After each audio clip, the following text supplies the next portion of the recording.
Hello. Good morning, everyone. Morning. Welcome to our Wealth Coffee Chat. I hope you're all awesome and well. Wherever you are, a few of you are up and at it already, which is awesome. Good morning, Aaron. How are you going? Kevin's there from Florida, all the way.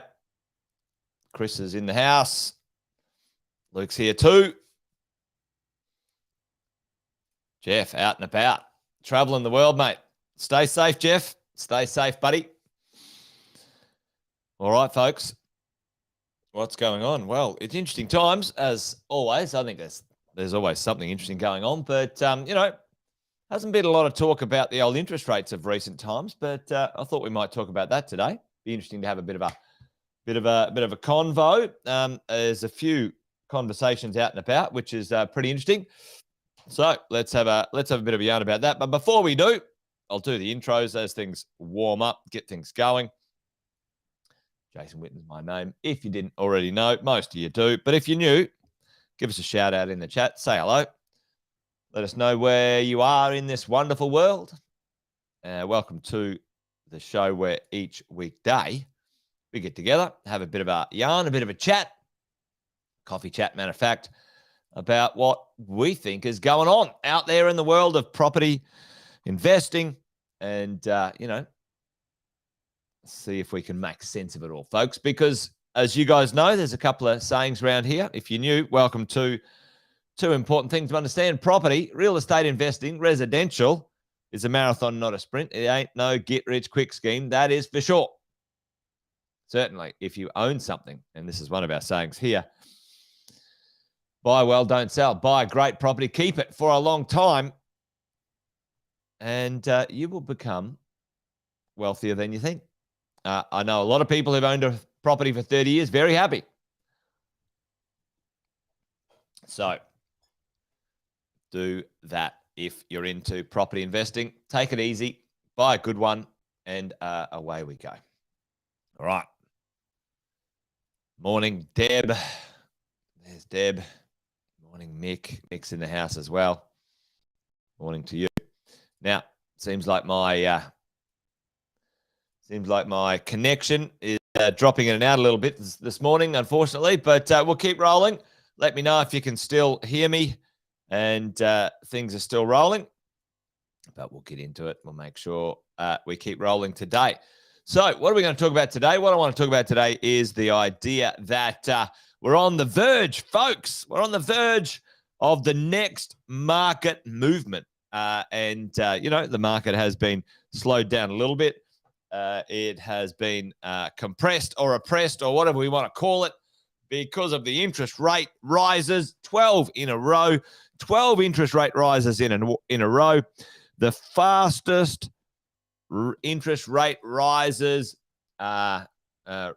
interest rate rises in history, fastest in history. We've been breaking records everywhere, folks, all history breaking records, which is pretty interesting. I don't even know what that word is. What did I write there? I'll rub that out. History. There you go. Fastest in history. Where do we find ourselves, folks? We find ourselves at a cash rate of 4.1%, and lending being a lot more difficult than it used to be.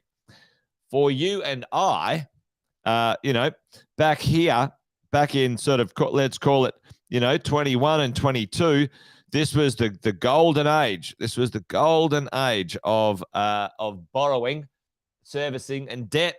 There was a bit of jiggery pokery, but it was a lot easier. What's happened? The average Aussie has had their borrowing power reduced, folks, reduced 40 to 50%, 40 to 50% over the last 12 months. So, if you're out there looking at a nice property, let's say, you wanted to buy something, let's say for 700, if your borrowing power, has dropped, then, you're at 400. Maybe you don't even qualify anymore, right? Even for any loan. It depends. However, like Luke's saying here, if we can survive this, we can do anything. You're dead right, Luke. These things, the challenge with most what I call good time Charlies, those are who, into this and they think the short term is forever. No, it's not forever, right? And on both sides of the coin, right? Interest rates went down to the lowest in history. Now, like, who in their right mind thought that was going to be that way forever? All right. Only people who, let's say, financially naive. Those interest rates were low for a while. The smart people got on the bandwagon and took advantage. Some people got the timing right, and then they've adjusted. And they've adjusted pretty significantly for us as property investors. However, let's talk about what is on the radar, folks. What's going on right now? Because we've weathered the storm so far. What does the future hold, folks? What is going on in the market when it comes to the world of property investing? And where do we sit right now? So let's do a bit of an analysis because, the wood pile's been built. I don't know what's the best analogy here. The firecracker is ready to go, right? Because things are lining up. Number one, supply is very low. Like supply, construction, supply to the market. There was talk about supply just recently. Resales are up. Yeah, resales are up from record lows, and they're up 20% from the lowest ever. Nowhere near, long-term averages being sustained, right? So yeah, interest rates have gone up, put a bit of pressure on people. Now might be a time to sell. And mostly what we're noticing out there is people are selling, properties that they need to get rid of. And the quality of that supply is pretty low. Like the quality's a bit average. Right, supply's down and supply will not be fixed, folks, like for 5 to 8 years. All right, so supply is going to be constrained for 5 to 8 years. You guys know the drill. Yep. And Luke's already calling it. So am I, Luke. There's a boom coming. There's something coming. And the tinderbox, the spark we need will be is forecasted to come soon. So supply down, population up massively. The largest single influx of people into the country, and continued high immigration, well over and above forecasts. and forecasted over the next 3 to 5 years, folks, 1 to 1.5 million people. 1 to 1.5 million people, right? So over the next 5 to 8 years, we've got the rubbish, the worst supply we've ever had. 1 to 1.5 million people going to come into the country. Net gain, folks. Net gain. Of age, need housing, have jobs, bring money. Not a bad idea. Want to be on this bandwagon, folks, I can tell you. And rents. Okay, again, rents are up. Rents are up. They've gone up pretty significantly. The pace of that rent growth is slowing, but it's still going to go up a bit, and the pressure will be there, all right? So we've got all of these things sitting here right now. What's around the corner? What's on the radar? What thing will light this up like a Christmas tree? And we've got investment spending and infrastructure. We've got, other things coming. We've got, Olympic Games in Brisbane and, all those sorts of things. We do have some headwinds, unfortunately, with our number one menace. Who's the number one menace to our wealth, folks? Like, what group in this country is the number one eroder of individual wealth in this country? So tell me who that is. A few of you might know who I talk about with this. Yeah, who are they? Who are they? Put them in the chat. The government. Exactly. The damn politicians. Change their mind. They change their rules. They stick their grotty hands in your super. They increase taxes because they're bad at managing the friggin' country. Absolute muppets. But anyway, right now they're trying to mess with a few things, but I don't think it's going to stop what's coming. Not a chance. Not a chance. Not a chance. What is on the radar, folks? Well, all of the four banks, dictator Dan. All of the four banks, folks, are predicting interest rate drops. NAB reckons that, there might be one more rise before the end of the year, but we can see inflation is down, unemployment's up a little bit. That's what the government wants. They want unemployment to be up a little bit. And so what's on the radar? What's everyone talking? And every lender is talking interest rates down at least 1%, right? At least 1%. At least 1%. And at least 1%, right? By the end of 24, 25, okay? 24, 25. I should just put that in the middle anyway.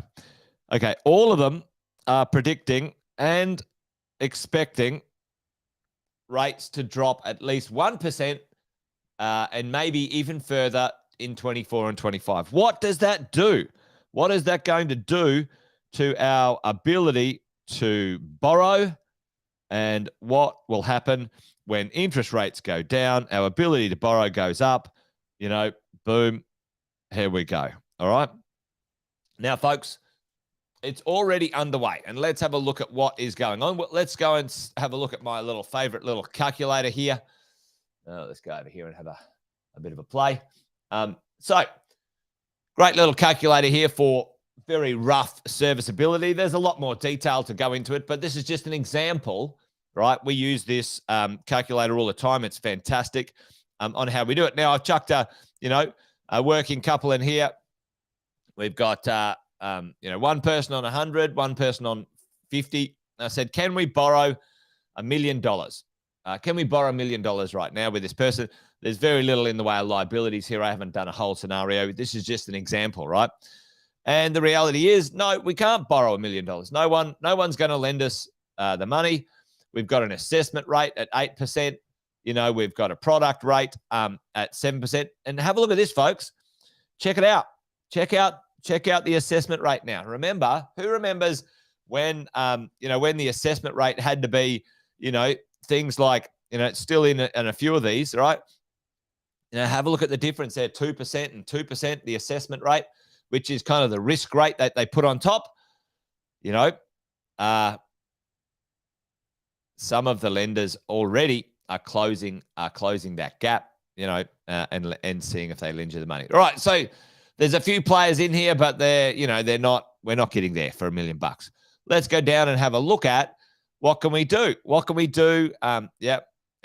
And let's go and have a look at inside the system here. Already there's special buffer information, right? And this is new, Westpac, CRA, Pepper, like there's a few lenders already. And let's apply a low buffer assessment rate. Ooh, that's interesting. Already some of the lenders are unlocking this where they can. Let's apply that. Let's see if we can get any better. Interesting. Almost got there, folks. Almost got there. Bankwest, CBA, NAB, Advantage. Wow. Like there. That's pretty interesting. But let's go and have a look at this. Let's go and have a look at if we override. Let's go override the interest rate. Let's go override the interest rate and let's drop down. Let's drop down. Let's override Adelaide Bank here. Let's drop the interest rate down another percent. So let's put 2.6% in there, and let's see what happens on that. And type.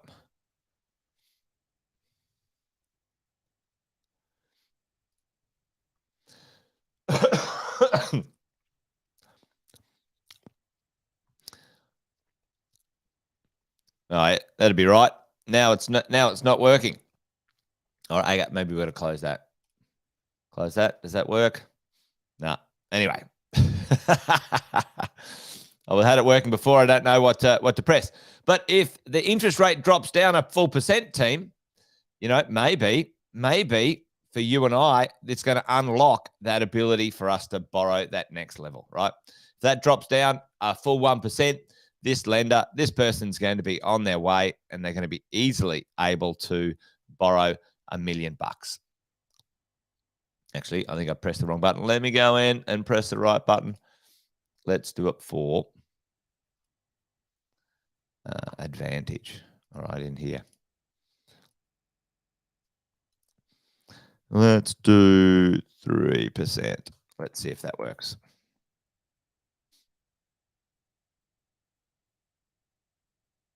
There we go. There we go. I pressed the wrong button. There we go. So look, Advantage. We dropped the interest rate down. We dropped the interest rate down to 4% because that's where it's going, right? And boom, we've got the $1 million. All right. Okay. So I did it on Adelaide Bank rather than Advantage. So the idea, team, folks, is this. Very soon, within a year, we're going to have a return to lower interest rates. All right. Lower interest rates. And my question to you, my question to all of you, are you ready? Are you ready? Are you ready? Refinancing right now and getting your equity ready, important. Having a look around, chatting with your coaches and your team, because we already know, I already know, Sam already knows, we are already seeing the new supply of real estate into the future being more expensive than the existing supply right now. And that's just the way it's going to be. Not only is buying power going to unlock, but the future values are already being set by new properties coming through. There's not as many as we'd like it to be. But, are you ready? Are you in place? What's going to happen? Now, listen, someone's borrowing ability going from, 600,000 to 800,000, that'll be pretty cool. That'll be pretty cool. Anyway, folks, Wealth Coffee Chat done and dusted this morning. We're on the edge. It's going to happen next year. But if you wait till it gets running, if you can buy now, you should. Alison, you're trying to get it sorted. I know you are. I know many of us are. But don't muck around. For some of us, we might need to make sure we've double checked and triple checked. Like don't wait around. Don't miss the starting gun. It's already the shot's gone off. The thing's already running. Anyway, there you go. There you go. All right, folks, that's it. I'm just dribbling on now. Thanks for joining me today. Good to see all of you. Come and hang out tomorrow if you want to for another Wealth Coffee Chat. If you're up for it, we'll do it again about 8:10 tomorrow. Till then, folks, remember, this thing's a marathon, not a sprint. Takes time to build wealth with your real estate. Buy well, don't sell. Actually, sell strategically. We know that now, don't we? But If you don't have to, then don't, because the in and out costs are a pain in the neck. Anyway, there you go. Stick with the saying, buy well, don't sell. It sounds better. Anyway, folks, that's it. We're done. Over and out. See you tomorrow. Bye-bye.